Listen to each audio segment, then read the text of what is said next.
கதாசிரியர், சிறந்த இயக்குனர், சிறந்த நடிகர், சிறந்த பாடலாசிரியர்னு பன்முகத்தன்மை கொண்டவர். எங்களது பெருமை. அது என் சொந்த ஊர் கோயம்புத்தூர், எங்காலுன்றதுல எனக்கு இன்னும் ரொம்ப பெருமை. நன்றி. நாங்கள் எதுக்கு கிரீடம்னா எங்கள் தலையே கிரீடம் அப்படின்னு சொன்னாங்க. ஆமாக்கா, கண்டிப்பாக நம்ம ஒவ்வொரு பெண்களுக்கும் தலையே கிரீடம் தான். ஆனால் இந்த மகாராணிகளுக்கு இன்னும் முடிசூட்டி பார்க்கணுன்னு எங்கள் ஆசை. அதுக்காக தான் இந்த கிரீடம். Thank you ma'am, thank you so much. அடுத்ததான் இந்த மேடையை அலங்கரிக்க மேடம் டாக்டர் ஜஸ்டிஸ் விமலா அவர்களை, நமக்காக ஒர்க் பண்ணிட்டு இருக்கவங்களும் எல்லாம் பொக்கே எல்லாத்தையும் கீழே போட்டு கிளாப் பண்ணுவாங்க அப்படின்னு நான் நினைக்கிறேன். ஏன்னா அவங்க யாருன்னா டாக்டர் ரெஜினா ஜேபிஆர் முரளி அவர்கள். Welcome ma'am.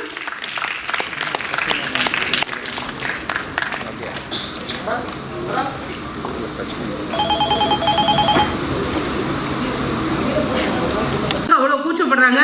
பட் ஆனால் ma'am you deserve much. So அதனால I would call upon on stage doctor Deepika Vijay Shankar அவர்கள். அண்ட் அவங்க கூட விஜய் சங்கர் அண்ணாவும் மேடைக்கு வந்தால் ரொம்ப சந்தோஷப்படுவோம். ஜோடியாகவே வாங்கலாம். யார் அப்படின்னு பார்த்தீங்கன்னா கியூட் ஸ்மைலுக்கு சொந்தக்காரங்க. அவங்க சமைச்சாங்கன்னு வச்சுக்கோங்களேன், அப்படியே 8 தெருக்கு மணக்கும். அவங்க யார் அப்படின்னு பார்த்தீங்கன்னா நம்ம எல்லாருக்கும் ரியல் லைஃப் ஹீரோவாக இருக்கிறவர் தான் நம்ம ராதாகிருஷ்ணன் IAS சார் அவர்கள். ஸோ அவருடைய வைஃப் திருமதி கிருத்திகா ராதாகிருஷ்ணன் அவர்கள். ஓகே, அடுத்ததான் நம்ம ஸ்டேஜுக்கு கூப்பிடுறவங்க நீங்கள் எல்லாருமே ஆச்சரியப்படுவீங்க. என்னடா அது பேரு புகழ் எல்லாம் இருக்கும்போது எல்லாம் வேண்டாம் அப்படின்னு இவ்வளோ பெரிய மனசோட அல்லாஹ்ஸ் பர்பஸ்னா அப்படின்னு சொல்லி வாழ்ந்துட்டு இருக்கவங்க எல்லாருக்காகவும் ப்ரே பண்ணுவாங்க. அவங்க யாரு அப்படின்னு பார்த்தீங்கன்னா அவங்க தான் நம்ம Mumtaz.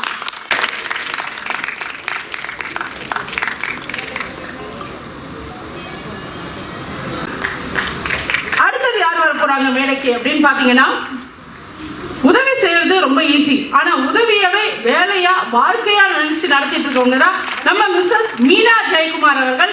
So please come up on stage ma'am.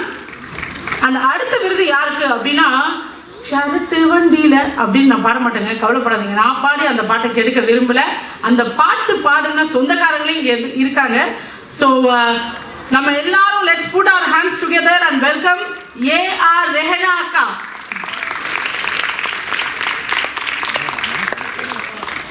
அடுத்தது யாரு அப்படின்னு பார்த்தீங்கன்னா டார்லிங் ஆஃப் மாசஸ். அது யாருன்னு உங்களுக்கே தெரியும்.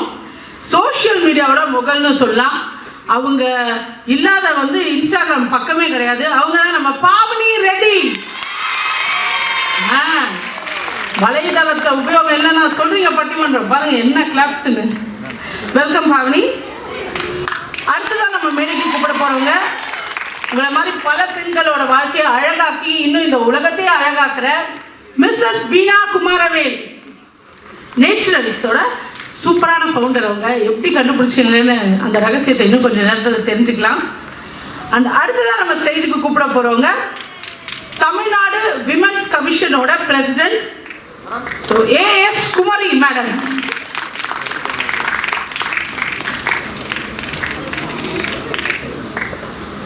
And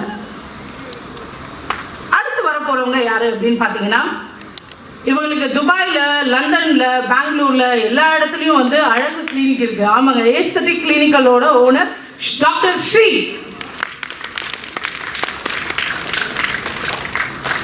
last but not least அடுத்தது ஸ்டேஜுக்கு வர போறவங்க இவங்க எல்லாருக்கும் யங்கஸ்ட் அவார்டி அவங்க தான்.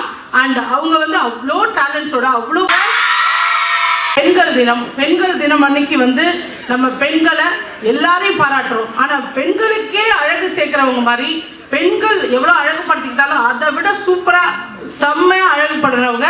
ஆனா இவங்க ரொம்ப நேச்சுரலாவே பியூட்டிங்க. அவங்க ஹார்ட்டும் பியூட்டி, அவங்களும் பியூட்டி. அவங்க தான் கலைமாமணி சுதா. அவங்க திருநங்கை அப்படின்றதுல அவங்களுக்கும் பெருமை, நமக்கும் பெருமை. ஏன்னா எவ்வளவோ திருநங்கைகளோட வாழ்க்கை இன்னைக்கு மாறுதுன்னா அவங்க கௌரவமா வேலை செய்யறாங்கன்னா அதுக்கு காரணம் கலைமாமணி சுதா அவர்கள். வருக வருக என வரவேற்கிறேன்.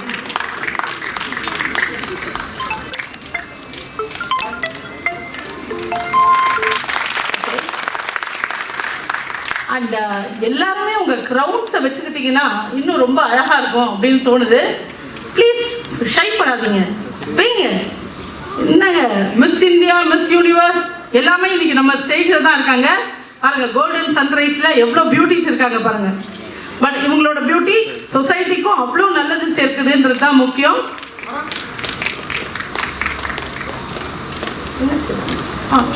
மறக்க முடியாத ஒரு விமென்ஸ் டேவா இருக்கும். வைங்க, எல்லாரும் அழகா இருப்பீங்க.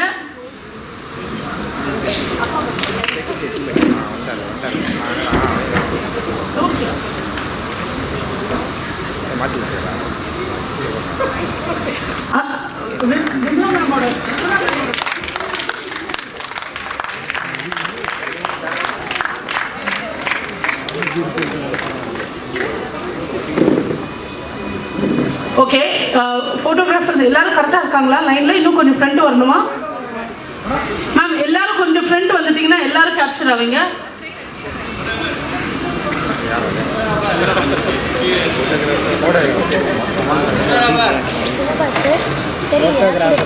ஓகேயா? கொஞ்சம் கூட ஓகே, கொஞ்சம் முன்னாடி. ஓகே, இந்த ஃபோட்டோவில் கண்டிப்பாக நம்ம இல்லைன்னா எப்படிங்க, இல்லையா?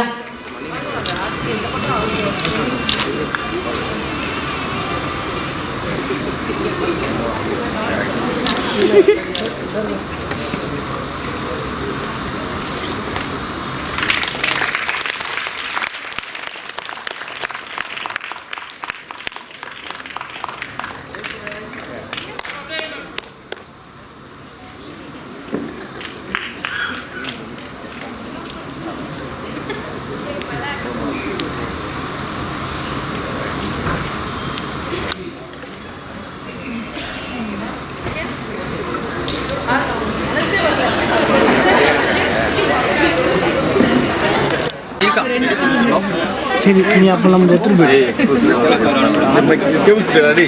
நீ மைக் எடுத்துட்டு ஒன்றும் மட்டும் எடுத்துட்டு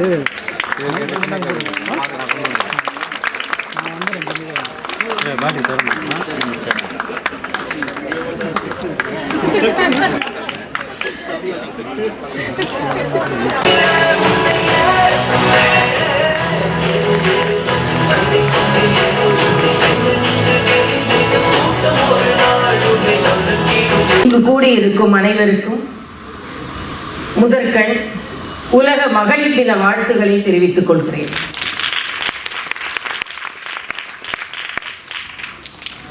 அடுத்து சிவராத்திரி வாழ்த்துக்களையும் தெரிவித்துக் கொள்கிறேன். நல்லதொரு நிகழ்ச்சியில் கலந்து கொள்வதற்காக வந்திருக்கிறேன். நல்லதொரு பட்டிமன்றத்தை பார்க்கும் வாய்ப்பு கிடைத்தது. எங்களது அதிகாரிகள் உள்ளே நுழையும் பொழுதே இதை எவ்வளவு விரைவாக முடிக்க முடியுமோ அவ்வளவு விரைவாக முடியுங்கள் என்று கணேஷிடம் சொன்னார்கள். கணேசனிடம் வந்து கேட்கும் பொழுது நான் சொன்னேன், பரவாயில்லை, கொஞ்சம் பார்க்கிறேன் என்று சொன்னேன், கேட்கிறேன் என்று சொன்னேன். ஏனென்றால் எவ்வளவோ அழுத்தமான பணிகளுக்கு நடுவில் கொஞ்சம் சிரிப்பதற்கு வாய்ப்பை ஏற்படுத்தி தந்தமைக்கு எனது வாழ்த்துக்களையும் நன்றியும் நான் தெரிவித்துக் கொள்கிறேன். ஆர்த்தி கணேஷ் என்றாலே சிரிப்பு தானே. ஆக அப்படிப்பட்ட ஒரு சூழ்நிலை. ஏனென்றால் ஒரு முறை எனது தந்தை ஒரு முறை சொன்னார்கள், கடுமையான பணியில் நான் சென்று கொண்டிருக்கும் பொழுது இதே மியூசிக் அகாடமியில் ஒரு தவில் நாதஸ்வரம் நிகழ்ச்சி நடந்து கொண்டிருந்தது. சுமார் 40 வருடங்களுக்கு முன்னால் வந்து அமர்ந்தேன். அப்பொழுது அரசியல் ரீதியாக மனம் கனத்து கொண்டிருந்தது. வந்து உட்கார்ந்த உடனே சண்முக சுந்தரம் அவர்களின் நாதஸ்வரம், விநாயகம் அவர்களின் தவிலை அவர் அடிக்கிறார், இவர் நாதஸ்வரம் ஊதுகிறார்.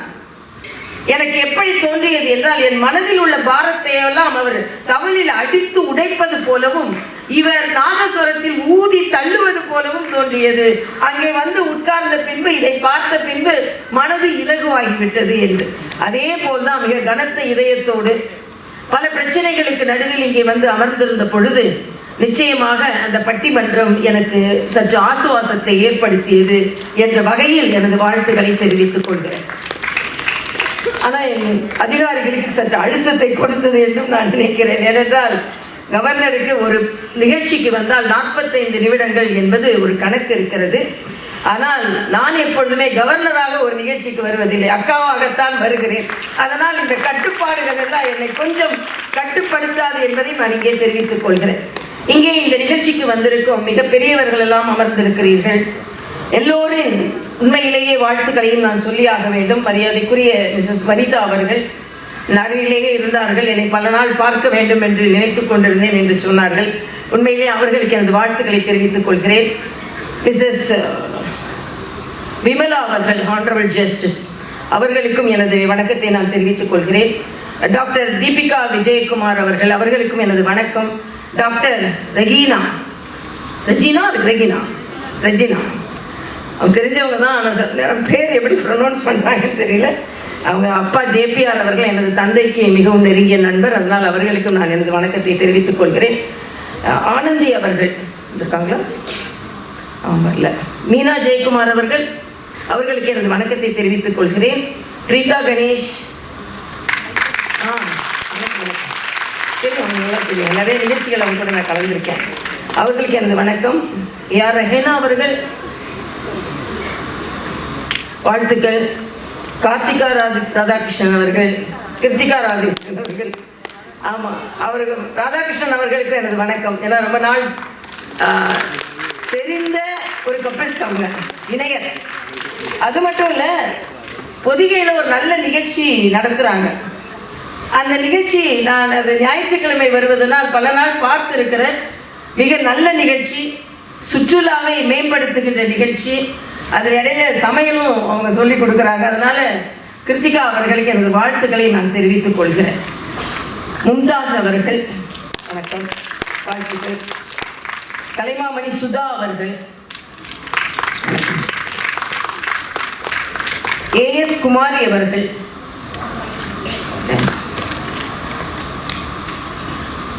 பாவனி ரெட்டி அவர்கள்,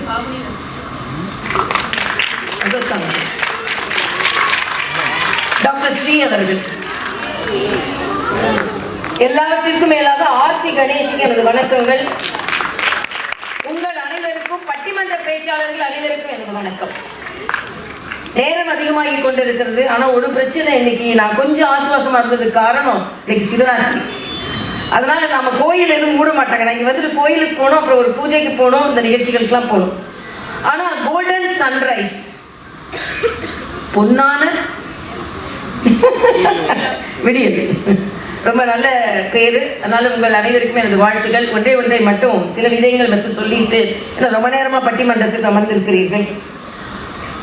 என்னை பொறுத்த மட்டில் இந்த தலைப்பே ஒரு நல்ல தலைப்பு தான். ஏன்னா இணையதளங்கள் உங்களுக்கு இடைஞ்சலா இல்லை என்றால் ஏற்புடையதாக இருக்கிறதா என்பது.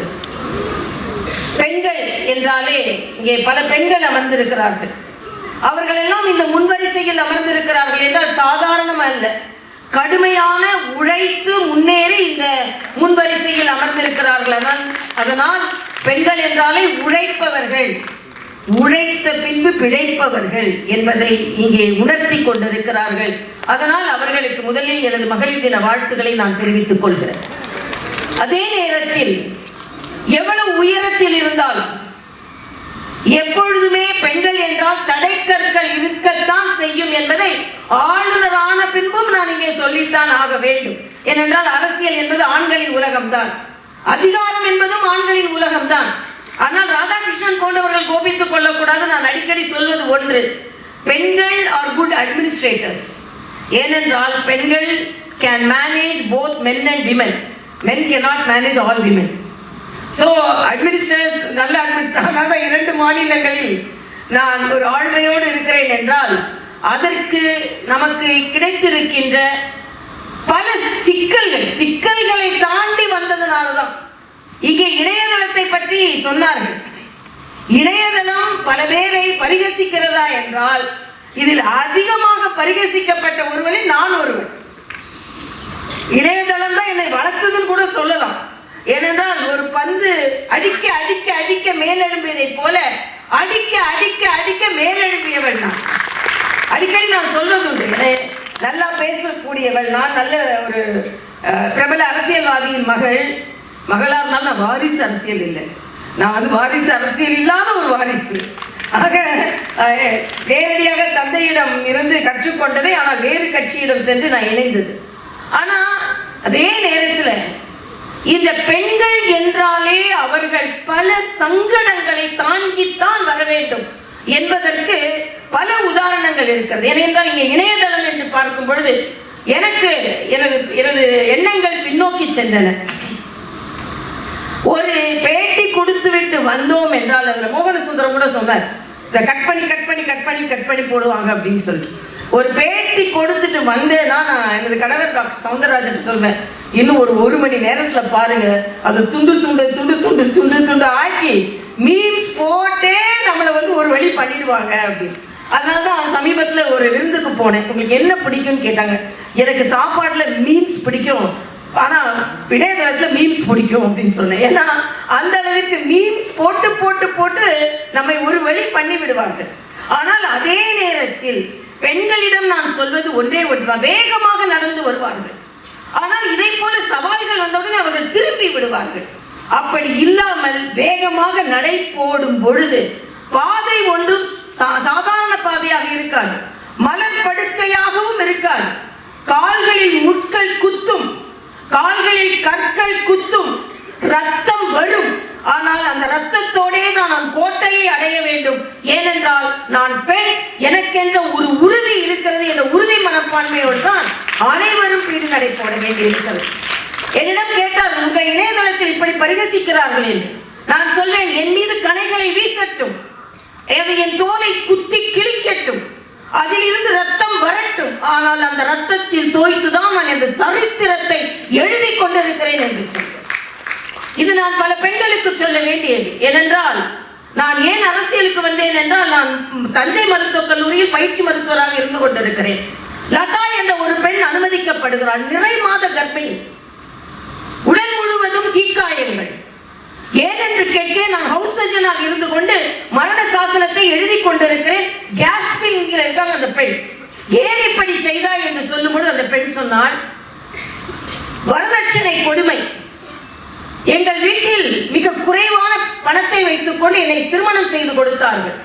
எங்கள் மாமியார் சொன்னார்கள், குழந்தை உங்கள் அப்பா வீட்டில் கொண்டு விடும் பொழுது குழந்தைக்கு செயின், கம்மல், அரኛங்கொடி, கொலுசு எல்லாம் போட்டு விட்டுத்தான் கொண்டு கொடுக்க வேண்டும் என்று சொன்னார்கள். எங்க அப்பா எனது திருமணத்திற்கு வாங்கிய கடனையே இன்னும் அடைக்கவில்லை. என் குழந்தைக்கு எப்படி இதையெல்லாம் போடுவார்கள் என்று நினைத்தேன். குழந்தை பிறக்கின்ற நேரம் வர வர என்னால் துன்பத்தை தாங்க முடியவில்லை. அதனால் நானே தீயை வைத்து என்னை கொளுத்திக் கொண்டேன். எனக்குள்ள கவலை என்ன என்றால், இங்கே பிறந்து கைகளை காட்ட வேண்டிய அந்த குழந்தை அந்த கர்ப்பிணியின் அந்த வயிற்றை கிழித்து, அந்த தீக்காயங்கள் கிழித்ததினால் என்னை காப்பாற்று அந்த குழந்தையின் கை வெளியே தெரிந்து கொண்டிருக்கிறது. ஒரு பயிற்சி மருத்துவராக நான் அதை பார்த்து கொண்டிருக்கிறேன். அப்போ நான் கேட்கிறேன், உங்களுக்கு என்ன தெரியும்? எத்தனை வரை படித்திருக்கிறீர்கள்? 10வது வரை படித்திருக்கிறேன். டைப்பிங் தெரியும், டெய்லரிங் தெரியும். நான் சொன்னேன், அப்படி என்றால் ஏன் நீ உன்னை மாய்த்துக் கொள்கிறாய்? நீ அந்த தொழிலை செய்து அதன் மூலம் பணம் சம்பாதித்து 10 வயது கூட ஆகட்டும் குழந்தைக்கு, அதையெல்லாம் போட்டுவிட்டு நீ மாமியார் வீட்டிற்கு போயிருக்கலாமே என்று சொன்ன போது அவள் சொன்ன ஒரே ஒரு வார்த்தை, டாக்டர், உங்களை போன்ற ஒருவரை நான் சந்தித்திருந்தேன் என்றால் நான் நிச்சயமாக இந்த முடிவிற்கு வந்திருக்க மாட்டேன். அதனால் பெண்கள் தாங்கள் எவ்வளவு இருந்தாலும் அளவலாவுங்கள், பேசுங்கள், அந்த எல்லோருக்கும் வழிகாட்டுங்கள். எவ்வளவு துன்பங்களில் இருந்தாலும் அந்த நேரத்தில் தற்கொலைகளில் நீங்கள் கணக்கெடுத்து பார்த்தீர்கள், அந்த ஒரு நிமிடத்தில் தான் அவர்களது முடிவை செய்திருப்பார்கள்.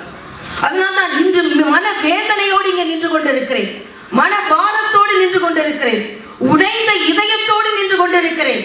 ஏனென்றால் புதுச்சேரியில் நடந்த சம்பவம் உங்கள் அனைவருக்குமே தெரியும்.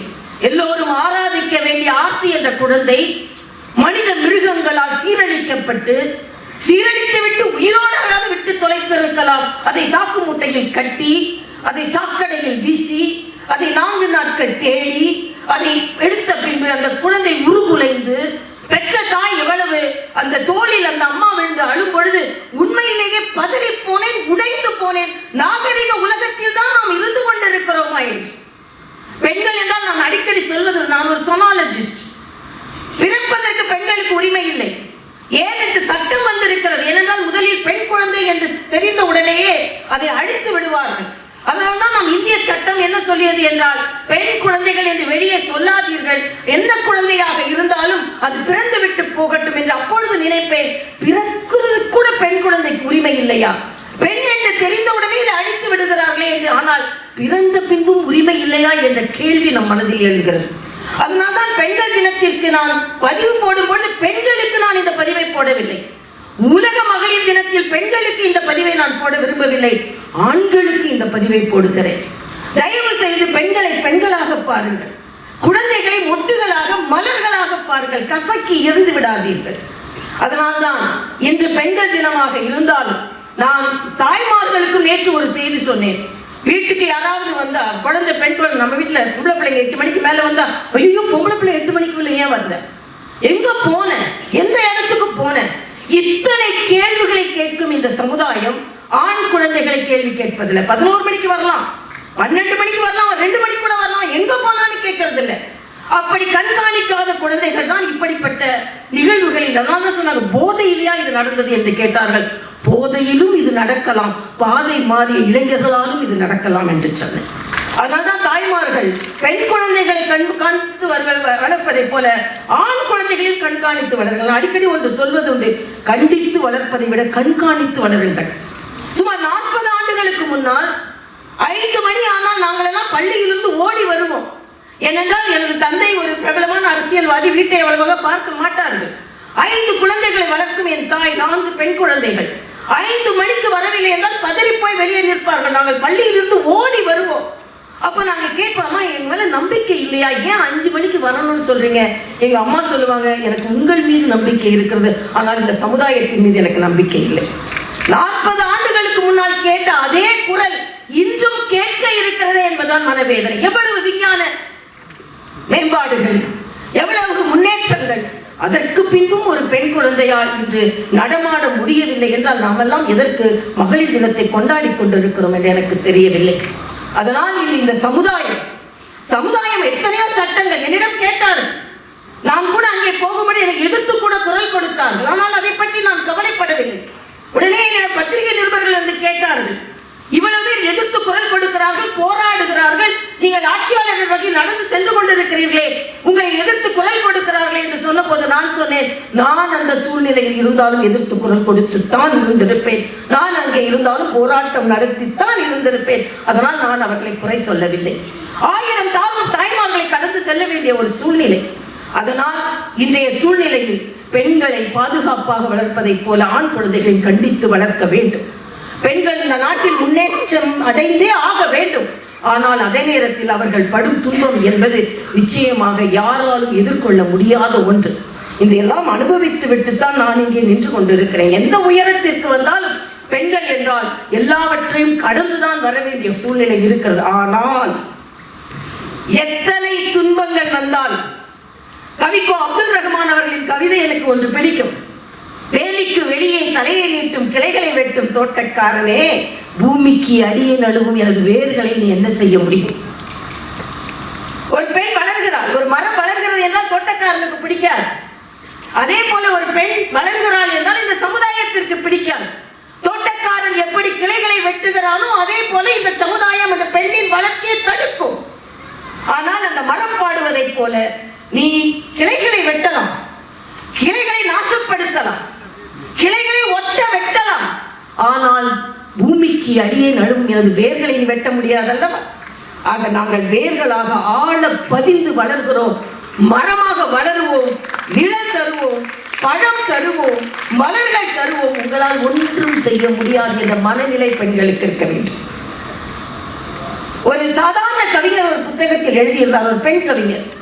இன்று மகளிர் தினம் கொண்டாடுவீர்களா இந்த பெண் கவிஞரிடம் கேட்கிறார்கள். நான் லதா என்ற பெண்ணை பார்த்ததை போல அப்பொழுது ஒரு தற்கொலையை பார்த்துவிட்டு அந்த பெண் வந்திருக்கிறார், அந்த பெண் கவிஞர் வந்திருக்கிறார். உடனே அவரிடம் கேட்கிறார்கள், இன்று 8ஆம் நாள் தினம் மார்ச் 8, நீங்கள் பெண்கள் தினத்தை கொண்டாடுகிறீர்களா என்று கேட்கும்போது அந்த பெண் கவிஞர் சொன்னார், கொண்டாட போவதில்லை. எல்லோரும் ஆச்சரியமாக கேட்கிறார்கள், கொண்டாட போவதில்லையா? கொண்டாட போவதில்லை. அணைத்த பிறகும் கருகி கொண்டிருக்கும் விளக்கின் திரி போல் கருகி கொண்டிருக்கிறது வேதனை நெருப்பு. அணைச்ச பின்பு சில கருகி சத்தம், அந்த எண்ணம், அந்த வாசம் வரும். அணைத்த பின்பும் கருகி கொண்டிருக்கும் விளக்கின் திரி போல் எரிந்து கொண்டிருக்கிறது வேதனை நெருப்பு. மதியினால் எரிகிறாய், விதியினால் எரிகிறாய், தீயினால் எரிகிறாய், அடுப்பில் வைத்த பால் பொங்குகிறது, நீ பொங்குவது எப்போது? காய்ச்சிய பாலில் ஊற்றிய ஒரு சொட்டு மோர் தயிராக மாறுவது, நீ மாறுவது எப்போது? தாயாய் தங்காயாய் தாரமாய் தெய்வமாய் அடையாளப்படுத்தப்பட்டவளே, நீ மனுஷியாவது எப்போது? அப்போ உன்னை கொண்டாடுகிறேன் அப்போது என்று சொல்கிறார். தெய்வமாக இருக்கலாம், தாயாக இருக்கலாம், ஆனால் மனுஷியாக, துணிச்சலான மனுஷியாக பீடு நடை போடும் பொழுதுதான் ஒரு பெண்ணுக்கு மரியாதை கிடைக்கிறது. அப்போதுதான் அவள் கொண்டாடப்படுகிறாள் என்பதை நாம் எல்லாம் உணர வேண்டும். ஆக இந்த சமுதாயம் நமக்கானது அல்ல, ஆனால் நமக்கானதாகத்தான் அதை மாற்றிக் கொண்டிருக்கும் ஒவ்வொரு பெண்ணையும் நான் இங்கே பார்க்கிறேன். ஒவ்வொருவரும் இங்கே கிரீடத்தை கொண்டு வைத்தார்கள். நான் அடிக்கடி ஒன்று சொல்லுவேன், தலைக்கு ஒரு கிரீடம் தான் எதற்கு? தலையே கிரீடம் தான் எனக்கு தேவையில்லை. கிரீடங்கள் பெண்களுக்கு தேவையில்லை, ஏனென்றால் இந்த தலையே கிரீடம் தான். ஆக எப்படிப்பட்ட சூழ்நிலையிலும் அஞ்சாது தயங்காது துணிச்சலோடு பீடு நடை போட வேண்டிய சூழ்நிலையில் இன்று பெண்கள் இருக்கிறோம். ஆனால் எத்தனை தடைகள் வந்தால், சிநேகிதி இதழில் ஒரு தொடர் எழுதுகிறேன். அப்பொழுது அவர்கள் கேட்டார்கள், என்ன பெயர் வைக்கலாம் அந்த தொடருக்கு என்று கேட்டார்கள். பல பெயர்களை அவர்கள் கொடுத்தார்கள். தடைகளை தாண்டி என்று ஒரு பெயர் வைக்கலாமா என்று கேட்டார்கள். நான் சொன்னேன், இல்லை, தடைகளை தாண்டி என்று பெயர் வைக்க முடியாது என்று சொன்னேன். உடனே, ஏன் டாக்டர் தடைகளை தாண்டவில்லையா என்று சொன்னார். நான் சொன்னேன், தடைகளை தகர்த்த தலைமை என்று வையுங்கள் என்று சொன்னேன். தாண்டினால் கூட அந்த தடை அங்கே இருக்கும், தகர்த்து எழுந்துவிட்டு தான் முன்னே செல்ல வேண்டும் என்று சொன்னேன். ஆக நாமெல்லாம் தடைகளை தகர்த்து இன்று எந்த சூழ்நிலை வந்தாலும், பாரதி சொன்னானே, நிமிர்ந்த நன்னடை, நேர்கொண்ட பார்வை, நிலத்தில் யாருக்கும் அஞ்சாத ஞான செருக்கு. அவன் செருக்கு இருக்கிறது, கல்வி இருக்கிறது, என்னிடம் திறமை இருக்கிறது. பாரதி சொன்னானே, ஞான செருக்கு இருக்கிறது. அதனால் நிலத்தில் யாருக்கும் அஞ்சாத ஞான செருக்கு. இந்த ஞான செருக்கோடே ஒவ்வொரு பெண்ணும் பீடு நடை போட வேண்டும்.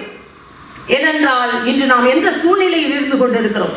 பாதகம் செய்பவரை கண்டால் பயம் கொள்ளலாகாது பாப்பா, மோதி மிதித்து விடு பாப்பா, முகத்தில் உமிழ்ந்து விடு பாப்பா என்ற பாடலை ஒவ்வொரு பெண் குழந்தைக்கும் சொல்லிக் கொடுங்கள்.